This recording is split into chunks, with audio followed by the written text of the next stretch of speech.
নবীজি আমার বলেন, এই রমজান মাস হলো বরকত মাস। এই রমজানে আল্লাহ পাক রব্বুল আলামিন বান্দা বান্দীদের জন্য দুনিয়ার জীবনে যা কিছু প্রয়োজন এই সব কিছুতে বরকতের ফয়সালা করে দেন। আল্লাহ পাক হায়াতের মধ্যে বরকত দিয়া দেন। যেহেতু রমজান মাস বরকতের মাস, হায়াতের মধ্যে বরকত, রিজিকের মধ্যে বরকত, সুস্বাস্থ্যের মধ্যে বরকত, যার যেখানে বরকতের প্রয়োজন, আমলের মধ্যে বরকত, নেকির মধ্যে বরকত, সব কিছুতে এই রমজান মাসে আল্লাহ পাক রব্বুল আলামিন বরকতের ফয়সালা ফুরন্ত করে দেন। সুবহানাল্লাহ।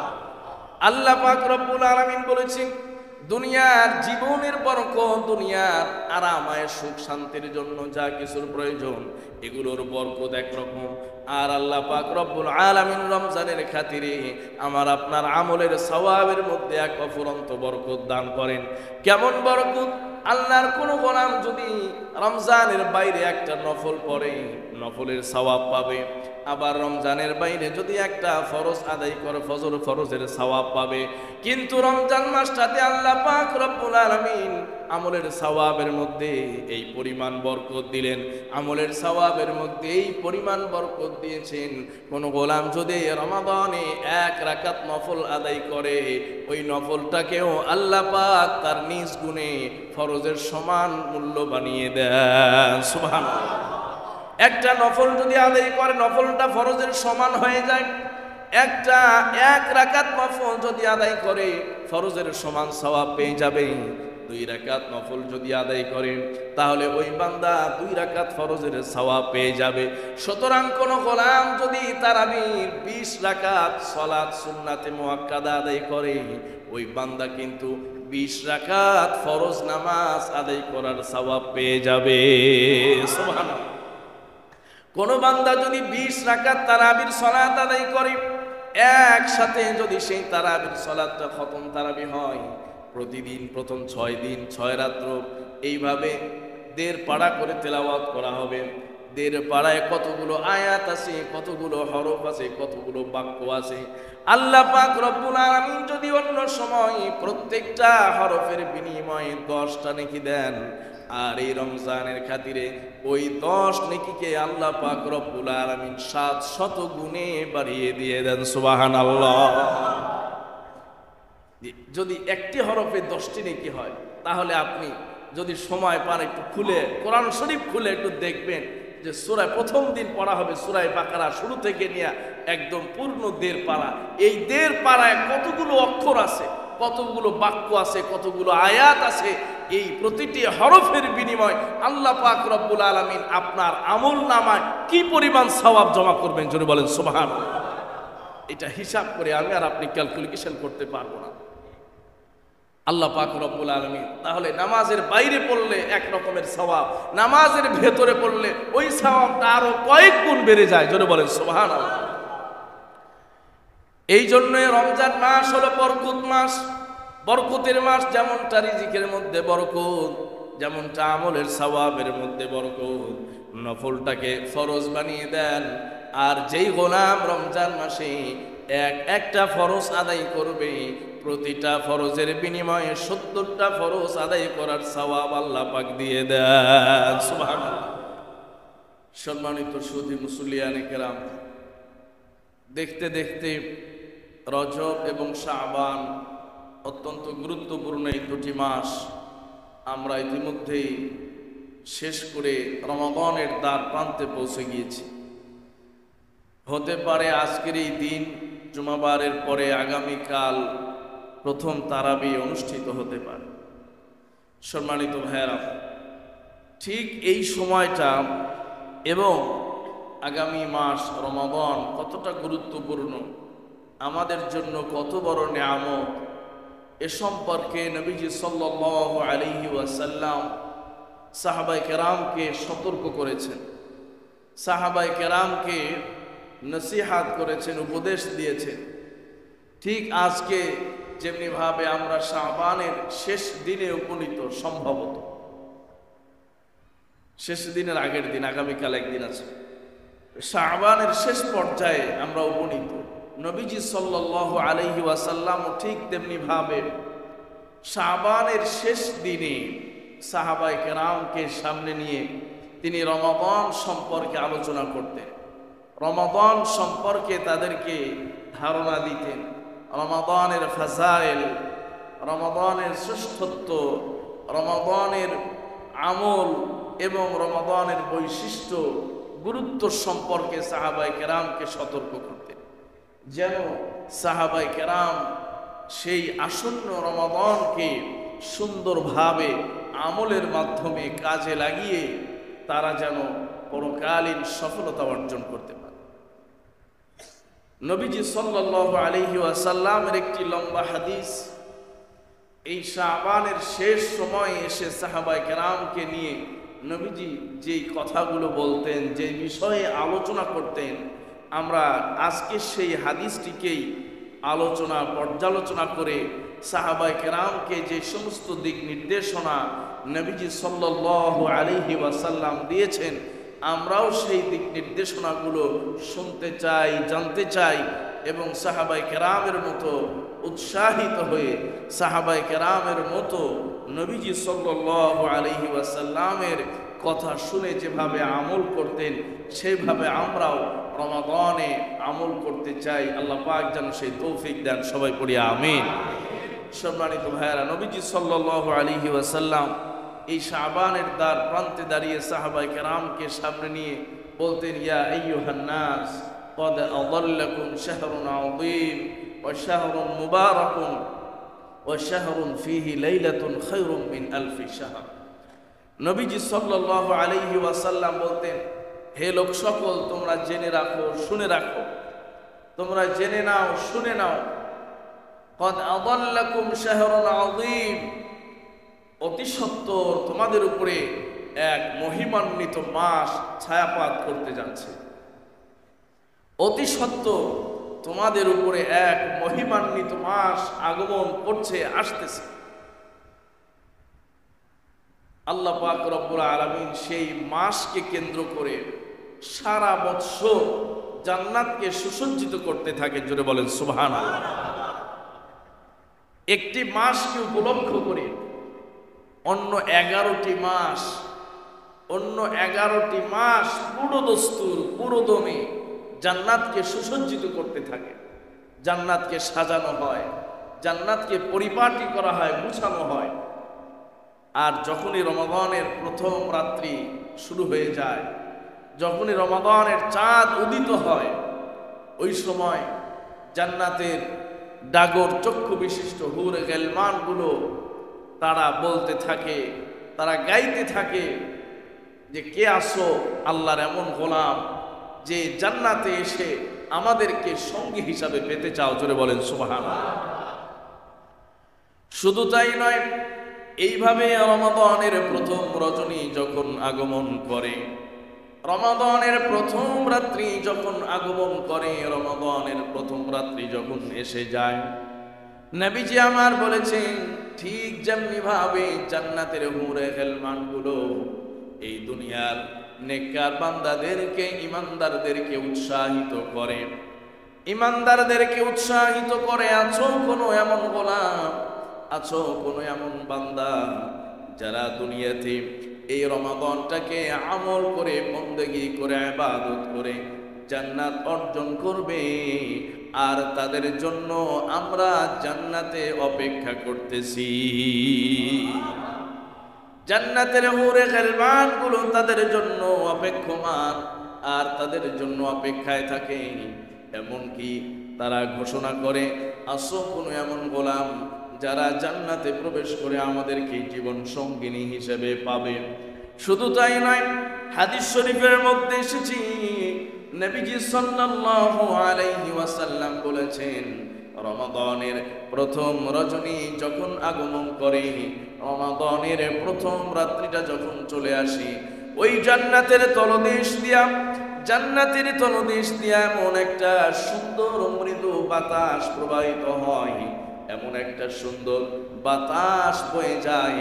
ওই বাতাসে জান্নাতের মধ্যে যতগুলো গাছ থাকবে, ওই বাতাসে জান্নাতের মধ্যে যতগুলো বৃক্ষ থাকবে, ওই গাছপালাগুলো বৃক্ষগুলোর যতগুলো ডাল থাকে, এই সব ডালগুলোতে যতগুলো পাতা থাকে, ডালগুলোর সাথে সাথে সব পাতাগুলো হেলতে দুলতে থাকে। সব পাতাগুলো যখন নড়াচড়া করে, ডালগুলো যখন নড়াচড়া করে, আর এই পাতা আর ডালগুলো নড়াচড়া করার কারণে একটার সঙ্গে আরেকটা যখন সংঘর্ষ হয়, একটার সঙ্গে আরেকটা যখন স্পর্শ হয়ে যায়, টাচ হয়ে যায়, সঙ্গে সঙ্গে মৃদু সুন্দর এক আওয়াজ উচ্চারিত হয়, সুবহানাল্লাহ। নবীজি আমার লম্বা একটা হাদিসে বলেন, ইয়া আইয়ুহান নাস قد أضلكم شهر عظيم شهر مبارك شهر فيه ليلة خير من ألف شهر। মানুষ তোমরা জেনে রাখো, এমন এক মাস আসতেছে, এমন এক গুরুত্বপূর্ণ ফজিলতের মাস আসতেছে, যেই মাসটা কত গুরুত্বপূর্ণ, কত দামি। ওই মাসকে কেন্দ্র করে সারা বছর পর্যন্ত জান্নাতকে সুসজ্জিত করা হয়। শুধু তাই নয়, ওই মাসের উসিলায়, ওই মাসের বরকতে জান্নাতকে যেমনটি সাজানো হয়, আর জান্নাতের যে 8টি দরওয়াজা আছে, রমজানের শুরু হওয়ার সঙ্গে সঙ্গে জান্নাতের 8টি দরওয়াজা খুলে দেওয়া হয়। ফুতিহাত লাহু আবওয়াবুল জান্নাহ, জান্নাতের যে সব দরওয়াজাগুলো আছে, রমাদানের খাতিরে, রমাদানের সম্মানে, রমাদানের ইজ্জতে জান্নাতের 8টি দরওয়াজা আল্লাহ পাক রব্বুল আলামিন খুলে দেন। জোরে বলেন সুবহানাল্লাহ। জান্নাতের 8টি দরওয়াজা খুলে দেওয়া হয়। ওয়া গুল্লিকাত আবওয়াবু জাহান্নাম, আর জান্নাতের যে 7টি দরওয়াজা আছে, রমজান যখনই চলে আসে, রমজান আসার সাথে সাথে জান্নাতের 8টি দরওয়াজা খুলে দেওয়া হয়, আর জাহান্নামের 7টি দরওয়াজা চিরতরে এই এক মাসের জন্য যিনি বন্ধ করে দেন তিনি কে? মুসলমান ভাইয়েরা আমার, এর জন্য উলামায়ে কেরাম বলেন, যেহেতু কবরের আযাব জান্নাতের আযাবের একটা অংশ, কবরের শাস্তিটা হলো জান্নাতের শাস্তির একটা অংশ, প্রাথমিক ধাপ। এই কবর যেহেতু আমাদের পরকালীন যাত্রার প্রথম স্তর, প্রথম স্টেপ, এই কবর যেহেতু আমাদের পরকালীন যাত্রার প্রথম ধাপ, পরকালীন যাত্রার প্রথম স্টেজ, এই কারণে কবরের সুখটাও জান্নাতের একটা অংশ, আবার কবরের শাস্তিটাও জাহান্নামের একটা বড় অংশ। উলামায়ে কেরাম বলেন, যেহেতু রমাদান আসার সঙ্গে সঙ্গে জান্নাতের 8টি দরওয়াজা আল্লাহ পাক রব্বুল আলামিন খুলে রাখেন, আর জাহান্নামের দরওয়াজাগুলো বন্ধ করে দেওয়া হয়, এই জন্য জাহান্নামের সব ধরনের শাস্তিগুলো রমাদানের জন্য আল্লাহ পাক বন্ধ করে দেয়। জান্নাতের সব ধরনের শাস্তি, যেহেতু জান্নাতের দরওয়াজাই বন্ধ, জান্নাতের গেটই বন্ধ, সেই জাহান্নামের গেট বন্ধ, জাহান্নামের দরওয়াজা বন্ধ, এই জন্য জাহান্নাম থেকে আর কোনো শাস্তি আর সাপ্লাই হয় না, সরবরাহ হয় না। জাহান্নাম থেকে কোনো আযাব আর সাপ্লাই হয় না, সরবরাহ হয় না, আর কাউকে জাহান্নামের কোনো আযাব স্পর্শ করতে পারে না। যদি বলেন সুবহানাল্লাহ। এই জন্য কোনো গোলাম যদি রমাদান মাসে মৃত্যুবরণ করে, রমাদান মাসে মারা যায়, রমাদানে যদি কোনো বান্দা দুনিয়া ছেড়ে চলে যায়, কোনো বান্দি যদি রমাদানে দুনিয়া ছেড়ে চলে যায়, ওই বান্দার জন্য কবরের আযাব আল্লাহ পাক মাফ করে দেন। সুবহানাল্লাহ। যেহেতু কবর হলো জাহান্নাম, কবর হলো, কবরের শাস্তিটা হলো জাহান্নামের শাস্তির একটা অংশ, এই জন্য জাহান্নামের দরওয়াজা যেহেতু বন্ধ, এই জন্য কবরের প্রাথমিক আযাবও আল্লাহ পাক বন্ধ করে দেন। জোরে বলেন সুবহানাল্লাহ। নবীজি আমার বলেন, শাহরুন আযীম, শাহরুন আযীম, মহিমান্বিত মাস, বরকতময় মাস, সম্মানিত মাস। এই মাসটা কত সম্মানিত, যেমনটি জান্নাতের 8টি দরওয়াজা খুলে দেওয়া হলো, জাহান্নামের দরওয়াজাগুলো বন্ধ করে দেওয়া হয়।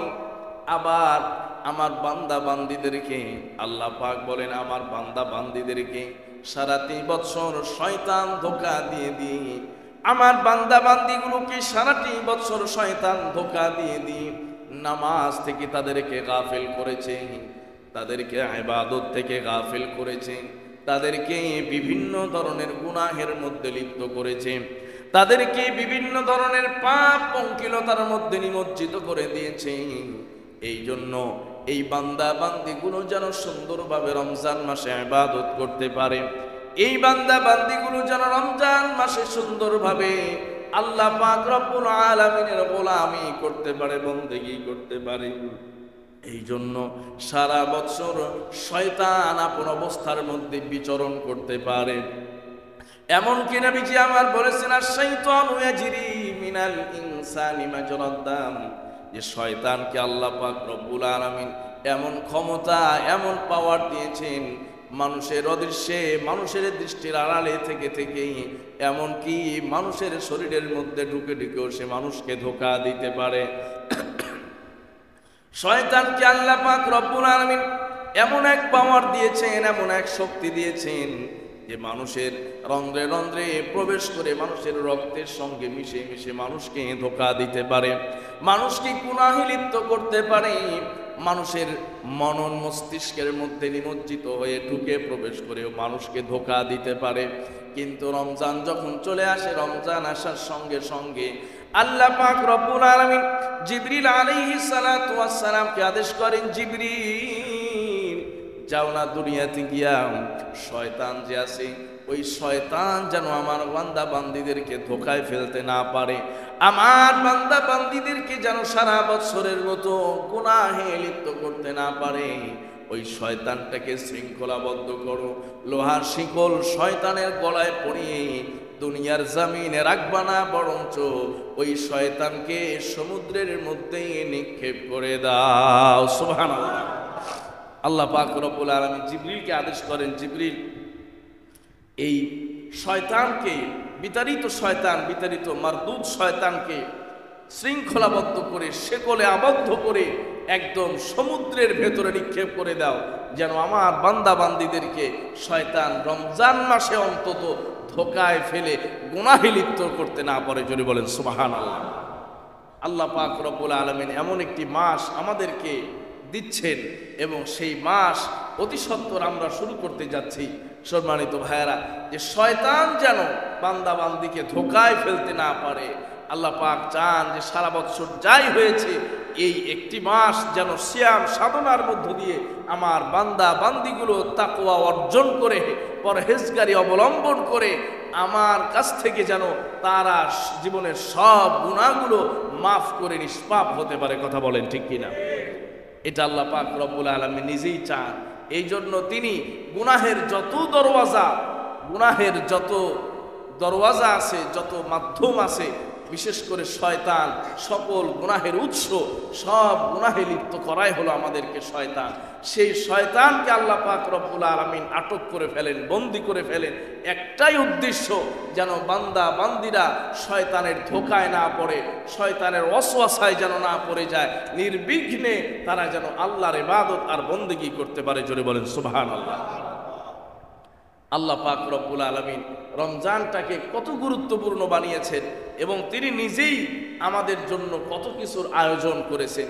সেই জায়গায় যদি রমজানকে আমরা গুরুত্ব না দেই, সেই রমজানকে যদি আমরা নিয়ামত মনে না করি, তাহলে আমাদের চেয়ে কপাল পোড়ার হতভাগা জাতি আর আসমানের নিচে জমিনের উপরে হতে পারে না। কথা বলেন ঠিক কিনা? যে আল্লাহ নিজেই চান যে আমার বান্দা বান্দিরা যেন পবিত্র হয়ে যায়, আমার বান্দা বান্দিরা যেন নিষ্কলুষ হয়ে যায়, আমার বান্দা বান্দিরা যেন একদম পূত পবিত্র হয়ে সাচ্চা পাক্কা ঈমানওয়ালা হয়ে যায় এবং গুনাহ মুক্ত হয়ে যায়। কথা বলেন ঠিক কিনা? সম্মানিত ভাইয়েরা আমার, এই জন্য রমজান ওই পয়গাম নিয়ে আসতেছে যে আমরা কিভাবে গুনাহমুক্ত হতে পারি, কিভাবে আমাদের জীবনটা সুন্দর হতে পারে, আমাদের আমল নামাটা গুনাহমুক্ত একদম স্বচ্ছ পরিষ্কার পরিচ্ছন্ন আমল নামা হতে পারে। এই পয়গাম নিয়ে রমাদান আমাদের সামনে উপস্থিত হচ্ছে। সম্মানিত ভাইয়েরা, যদিও আল্লাহ পাক রব্বুল আলামিন রমাদানে শয়তানকে শৃঙ্খলাবদ্ধ করে সমুদ্রে নিক্ষেপ করে, এরপরেও দেখবেন রমাদান আসলে কিছু মানুষ অটোমেটিক ভালো হয়ে যায়। কথা বলেন ঠিক কিনা? অটোমেটিক কিছু মানুষের মধ্যে পরিবর্তন চলে আসে, অটোমেটিক কিছু মানুষ তার জীবনধারার মধ্যে এক ধরনের পরিবর্তন নিয়ে আসে। দেখবেন কোন এক রমাদানে নামাজ শুরু করেছে আর বাকি জিন্দেগি নামাজ ছাড়ে নাই, এরকম মানুষ আমাদের মধ্যে আছে না নাই? এই রমাদান মানুষের জীবনে পরিবর্তন নিয়ে আসে। এই জন্য রমাদানকে আমরা বৎসরের অন্যান্য মাসের মতো মনে না করি, রমাদানকে অন্যান্য সময়ের মতো মনে না করি। এটা একটা স্পেশাল সময়, যেই সময় শয়তানও আপনাকে ধোঁকা দিতে পারে না। আল্লাহু আকবার। শয়তানও আপনাকে ধোঁকা দিতে পারবে না। সেই জায়গা আমি যদি একটু আল্লাহ পাকের দিকে রুজু হয়ে যায়, একটু যদি আল্লাহ পাকের দিকে ধাবিত হয়ে যায়, আল্লাহর রহমত অঝোর ধারায় আমার উপরে বর্ষণ হবে। কথা বলেন ঠিক কিনা? আসলে একটা কথা আছে যে পানি আপনার পানি পিপাসা লেগেছে, সুতরাং আপনাকেই টিউবওয়েলের কাছে যেতে হবে। কথা বলেন ঠিক কিনা? টিউবওয়েলের কাছে আপনাকেই যেতে হবে। আমার পানি পিপাসা লেগেছে, টিউবওয়েলের কাছে আমাকেই যেতে হবে। আর টিউবওয়েল থেকে আমি যদি আমার বোতল, আমার পানির পাত্রটাকে যদি ভরতে চাই, তাহলে টিউবওয়েলের মুখের সাথে আমার পাত্রটাকে কানেকশন করে দিতে হবে। কথা বলেন ঠিক কিনা? টিউবওয়েলের কাছেও গেলাম, কিন্তু আমার বোতলের মুখটাকে, আমার পাত্রের মুখটাকে যে টিউবওয়েলের মুখ আছে সেটার সাথে আমি জয়েন্ট করতে পারলাম না।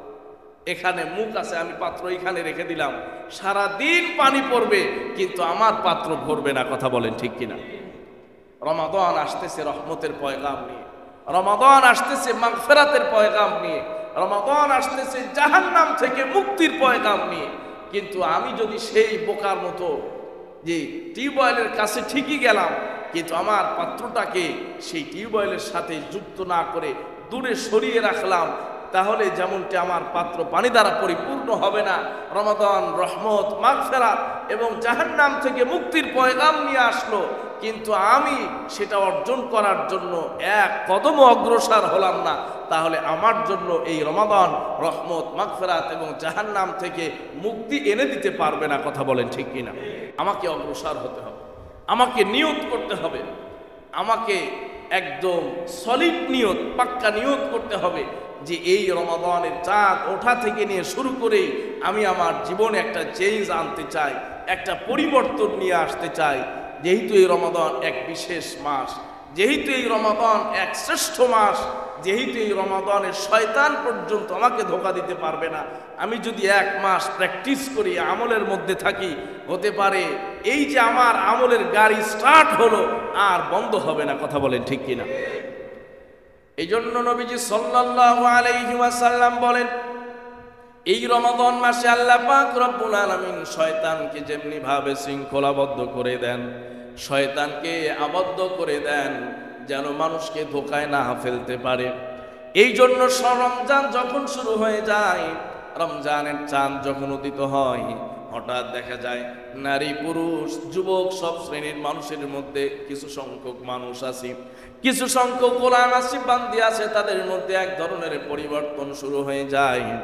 রমাদান আসছে, যেই মানুষটা সারা দিনে এক বেলাও মসজিদে আসতো না, ওই মানুষটাও দিনের অধিকাংশ সময় মসজিদের মধ্যে কাটিয়ে দেয়। ঠিক কিনা?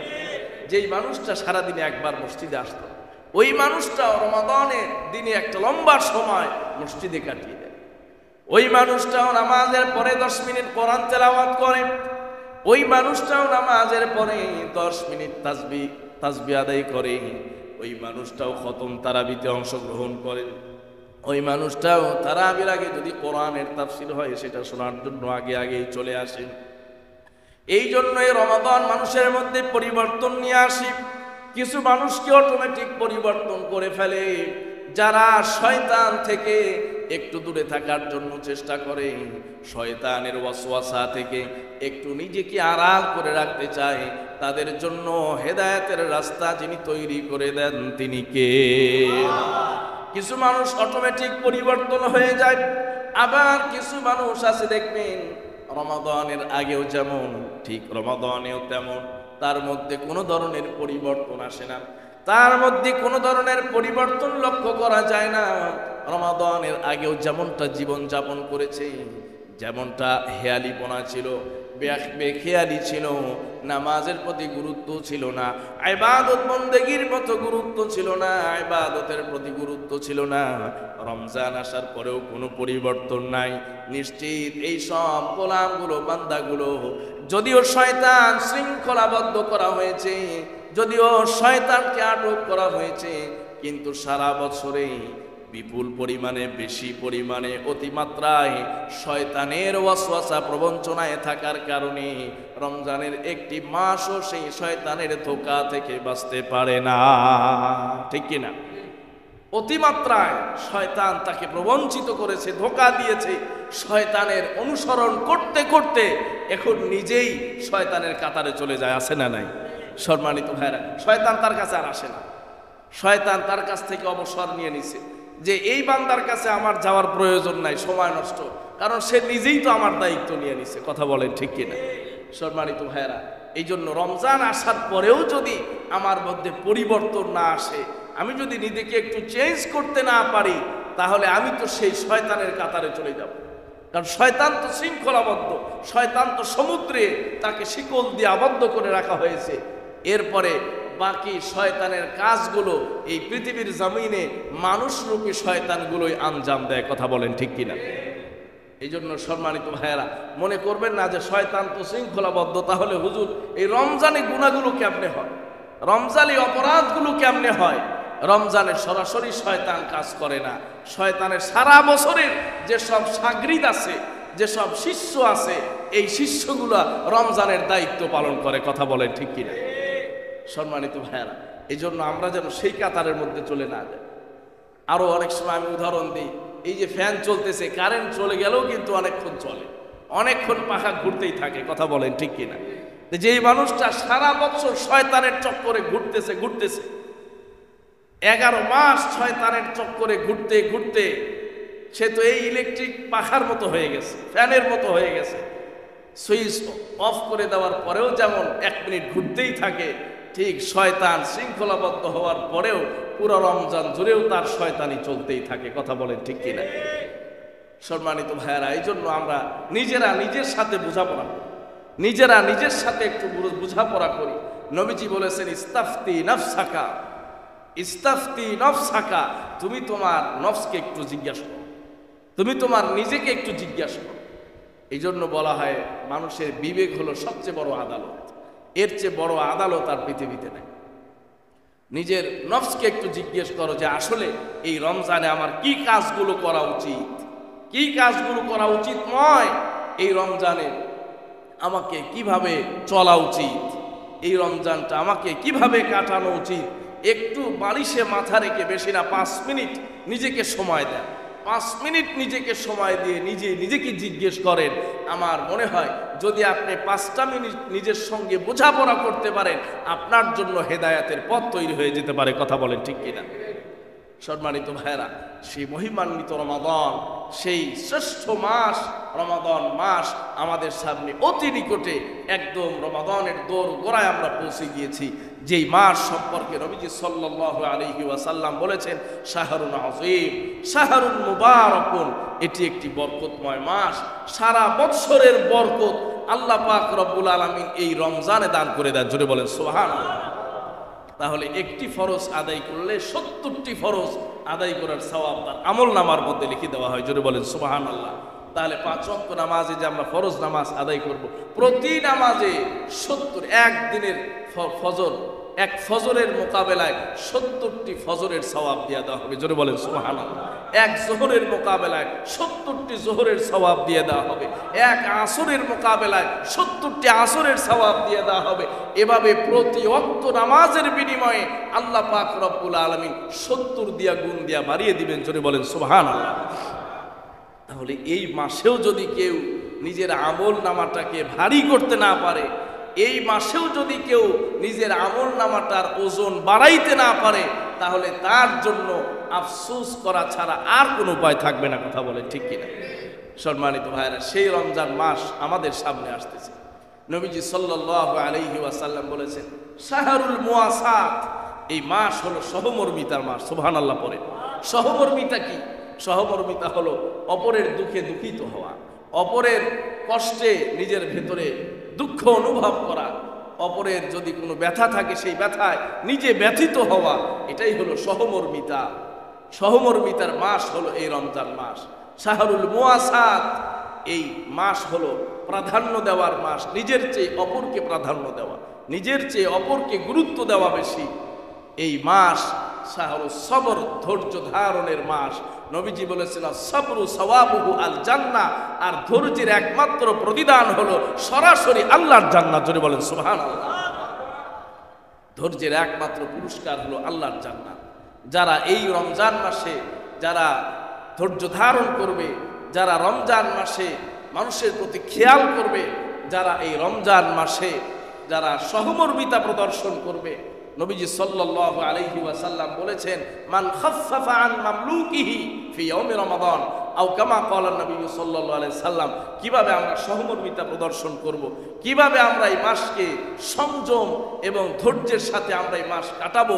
নবীজি বলেছেন কারোর অধীনস্থ যদি কোনো গোলাম থাকে, চাকর থাকে, নৌকর থাকে, কাজের লোক থাকে, তাদের উপর থেকে যদি সে বোঝাকে হালকা করে দেয়, তার কাজের চাপকে যদি কমায় দেয়, ডিউটিকে যদি কমায় দেয়, 8 ঘন্টার জায়গায় যদি 1 ঘন্টা কমায় দেয়, 10 ঘন্টার জায়গায় যদি 2 ঘন্টা কমায় দেয়, আল্লাহ পাক রব্বুল আলামিন তার উপরে তার গুনার বোঝাটাকে হালকা করে দিবেন। জোরে বলেন সুবহানাল্লাহ। তা কিয়ামতের দিন যে আমল হিসাব আছে, ওই হিসাবটাকে আল্লাহ নিজে হালকা করে দেন। সুবহানাল্লাহ। এই জন্য আমরা যারা অফিস আদালত মিল কল কারখানা নিজেরা পরিচালনা করি, নিজেদের আন্ডারে নিজের অধীনে অনেক লোকজন আছে, কাজ করে, নারী পুরুষ আছে যারা আমাদের অধীনস্থ, অবশ্যই আমরা এই রমাদানের খাতিরে আমরা যেন তাদের উপরে কঠোর না হই, আমরা যেন অবশ্যই তাদের উপরে সহমর্মিতা, সহনশীল আচরণ যেন আমরা করি। নবীজি সাল্লাল্লাহু আলাইহি ওয়াসাল্লাম হাদিসে পাকে ঘোষণা করেছেন যে অবশ্যই এই সকল বান্দাদের প্রতি আল্লাহ পাক তার বিশেষ রহমত ঢেলে দেন। জোরে বলেন সুবহানাল্লাহ। নবী করিম সাল্লাল্লাহু আলাইহি ওয়াসাল্লাম বলেছেন এই রমজান মাসকে আল্লাহ পাক রব্বুল আলামিন 3টি ভাগে বিভক্ত করেছেন। প্রথম ভাগে হলো রহমত। প্রথম ভাগের 10 দিনে আল্লাহ পাক রব্বুল আলামিন রহমত নাজিল করেন। সারা বছর যদিও আল্লাহ পাক রব্বুল আলামিন এক ধরনের রহমত আমাদের উপরে নাজিল করেন, কিন্তু রমজানের এই প্রথম 10 দিনের রহমত একটা স্পেশাল রহমত। এই রহমতের 10 দিনে আল্লাহ পাক রব্বুল আলামিন তার বান্দা বান্দীদের উপরে অঝর ধারায় রহমত নাজিল করেন। 2 নাম্বার দ্বিতীয় দশক হলো মাগফিরাত। মাগফিরাত মানে হলো ক্ষমা। আল্লাহ পাক রব্বুল আলামিন সারা বছরের মধ্যে এই 10টি দিনকে স্পেশালি মাগফিরাতের জন্য রেখেছেন, ক্ষমার জন্য রেখেছেন। তৃতীয় দশক হলো জাহান্নাম থেকে মুক্তি। এই 10 দিন হলো আল্লাহ পাক রব্বুল আলামিনের তরফ থেকে ঘোষণা করা একটা বিশেষ 10 দিন, যেই 10 দিনের মধ্যে আল্লাহ পাক রব্বুল আলামিন তার অসংখ্য অগণিত বান্দাদেরকে জাহান্নাম থেকে মুক্তি দিয়ে জান্নাতি বানিয়ে দিবেন। সুবহানাল্লাহ। অসংখ্য বান্দা বান্দীদেরকে, জাহান্নামের কয়েদীদেরকে আল্লাহ পাক রব্বুল আলামিন জাহান্নাম থেকে মুক্তি করে জান্নাতের পথে দিয়ে দেন। জোরে বলেন সুবহানাল্লাহ। নবীজি সাল্লাল্লাহু আলাইহি ওয়াসাল্লাম বলেছেন এই রমজান মাসকে কেন্দ্র করে প্রত্যেকটা রোজাদারকে আল্লাহ পাক রব্বুল আলামিন বিশেষ 6টি পুরস্কার দিয়ে দেন। জোরে বলেন সুবহানাল্লাহ। বিশেষ 6টি পুরস্কার আল্লাহ পাক রব্বুল আলামিন প্রতিটা রোজাদারকে উপলক্ষ করে আল্লাহ পাক রব্বুল আলামিন দিয়ে দেন। 1 নাম্বার পুরস্কার হলো রমজানে রোজা রাখার কারণে সারাদিন একজন মানুষ ক্ষুধার্ত থাকার কারণে, নিজের পাকস্থলী খালি থাকার কারণে তার মুখের ভেতর থেকে, গলার ভেতর থেকে, পেটের ভেতর থেকে ঢেকুরের সঙ্গে সঙ্গে এক ধরনের গন্ধ, দুর্গন্ধ চলে আসে। নবীজি বলেছেন এই দুনিয়ার বিবেচনায় দুর্গন্ধ হলেও যেহেতু এই রোজাটা কেবলমাত্র আল্লাহর জন্য, এই দুর্গন্ধটা আল্লাহর আদালতে আল্লাহর কাছে মৃগ নাবির চাইতেও অনেক বেশি ঘ্রাণওয়ালা। সুবহানাল্লাহ। 2 নাম্বার পুরস্কার হলো একজন মানুষ যখন সাহারির সময় সাহারি খেয়ে রোজার নিয়ত করে ফেলে, রোজার নিয়ত করার সঙ্গে সঙ্গে ওই রোজাদারের জন্য গাছের পাখি থেকে নিয়ে শুরু করে, গর্তের পিপিলিকা থেকে নিয়ে শুরু করে সমুদ্রের মাছ পর্যন্ত মাগফিরাতের দোয়া করতে থাকে। সুবহানাল্লাহ। 3 নাম্বার পুরস্কার হলো প্রতিদিন জান্নাতকে ওই রোজাদারদের জন্য সুসজ্জিত করা হয়, জোরে বলেন সুবহানাল্লাহ। 4 নম্বর পুরস্কার হলো শয়তানকে শিকলে আবদ্ধ করে আপনার সমুদ্রের মধ্যে নিক্ষেপ করা হয় রমজানের রোজাদারের খাতিরে। 5 নম্বর পুরস্কার হলো রোজার শেষে রোজাদারকে আল্লাহ পাক রব্বুল আলামিন ক্ষমার ঘোষণা দিয়ে দেন। যেমন পরীক্ষা দিলে ছাত্ররা যারা উত্তীর্ণ হয়, ছাত্রীরা যারা উত্তীর্ণ হয়, তাদেরকে প্রধান শিক্ষকের পক্ষ থেকে, প্রতিষ্ঠানের পক্ষ থেকে পুরস্কৃত করা হয়, ঠিক 1 মাস রোজা রাখার পরে যে সব বান্দা বান্দিরা রোজা রাখে, আল্লাহর তরফ থেকে তাদেরকে মহা বড় পুরস্কার, সেই মহা পুরস্কার, সেই জান্নাতের ফয়সালা আর ক্ষমার ঘোষণা তাদের জন্য দিয়ে দেওয়া হয়, সুবহানাল্লাহ। 6 নম্বর পুরস্কার হলো প্রতি রাতে, রমজানের প্রতি রাতে একজন ঘোষণাকারী ঘোষণা করতে থাকে, ইয়া বাগিয়াল খাইরি আকবিল ওয়া ইয়া বাগিয়া শাররি আকসির, হে পুণ্যকামী তুমি সামনের দিকে অগ্রসর হও। হ্যাঁ, যে হে পুণ্যকামী, যে বেশি বেশি নেক আমল করতেছো, তুমি নেক আমল করতেই থাকো, কারণ তোমার জন্য সফলতার যিনি ঘোষণা দিয়েছেন তিনি কে? আর ওয়া বাগিয়া শাররি আকসির, হে পাপাকাঙ্ক্ষী, যে এখনো পর্যন্ত রমজান আসার পরেও নিজেকে পরিশুদ্ধ করতে পারো নাই, পাপ থেকে নিবৃত হতে পারো নাই, অতি সত্বর তুমি পাপ থেকে দূরে সরো, অতি সত্বর তুমি নিবৃত হয়ে যাও, আর এই পাপ থেকে তুমি দূরে সরে যাও। এভাবে একজন আহ্বানকারী, একজন ঘোষণাকারী বারবার ঘোষণা করতে থাকে, এভাবেই তার ঘোষণা চলতে থাকে। সম্মানিত ভাইয়েরা, নবীজি সাল্লাল্লাহু আলাইহি ওয়াসাল্লাম আরো বলেছেন যে এই রমাদানে কোনো বান্দা যদি, কোনো ব্যক্তি যদি কোনো রোজাদারকে ইফতার করায়, জোরে বলেন সুবহানাল্লাহ। ইফতারের কথা শুনলে আমরা মনে করি হুজুর সারাদিন রোজা রাখার পরে মনে হয় পেট পুরে খাওয়াতে হবে। দেখেন নবীজির একটা হাদিস, নবীজি বলেছেন মান আফতারা সাইমান, কোন রোজাদারকে কেউ যদি ইফতার করায় তাহলে আল্লাহ পাক রব্বুল আলামিন তাকে 1 নাম্বার পুরস্কার তার গুনাহগুলো মাফ করে দেন, জোরে বলেন সুবহানাল্লাহ।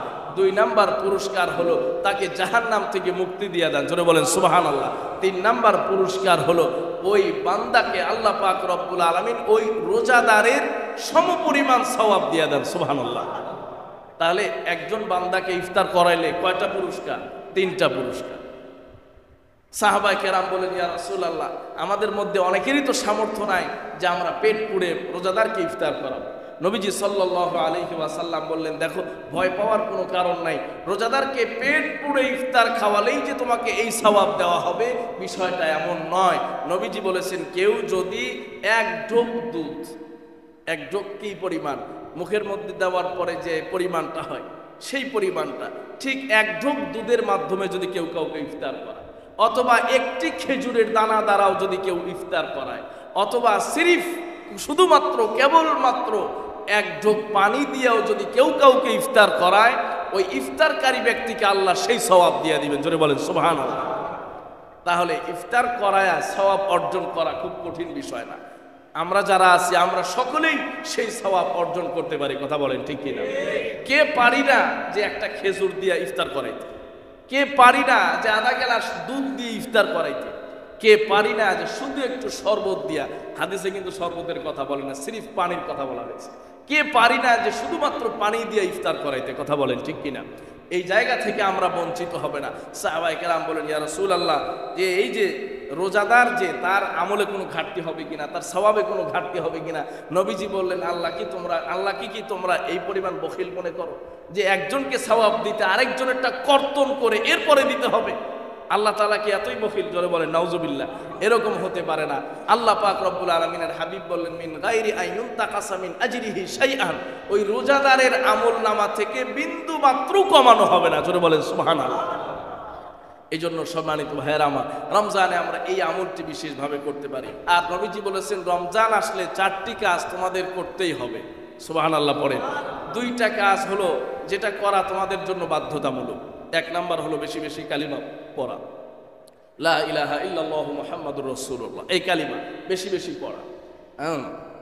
2 নাম্বার হলো ইস্তিগফার করা, আস্তাগফিরুল্লাহাল্লাযী লা ইলাহা ইল্লা হুয়াল হাইয়ুল কাইয়্যুম ওয়া আতুবু ইলাইহি লা হাওলা ওয়ালা কুওয়াতা ইল্লা বিল্লাহিল আলিয়্যিল আযীম। এই লম্বাটা যদি না পড়ি, আস্তাগফিরুল্লাহ আস্তাগফিরুল্লাহ, এটাও আমরা পড়তে পারি।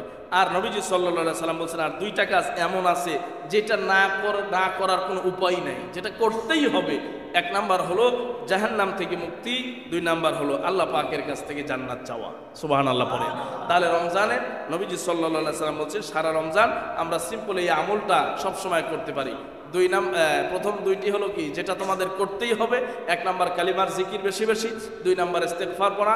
আর নবীজি দ্বিতীয় 2টি বলেছেন যেগুলো না করে উপায় নাই, একটা হলো জান্নাত চাওয়া আর একটা হলো জাহান্নাম থেকে মুক্তি চাওয়া। আল্লাহ পাক রব্বুল আলামিন আমাদের সবাইকে এই বিষয়গুলোকে বুঝবার এবং আমল করবার তৌফিক দান করেন। আমরা সবাই বলি আমিন। ওয়া মা আলাইনা ইল্লাল বালাগ ওয়া আখিরু দাওয়ানা আনিল হামদুলিল্লাহি রাব্বিল আলামিন। আসসালামু আলাইকুম ওয়া রাহমাতুল্লাহি ওয়া বারাকাতুহু।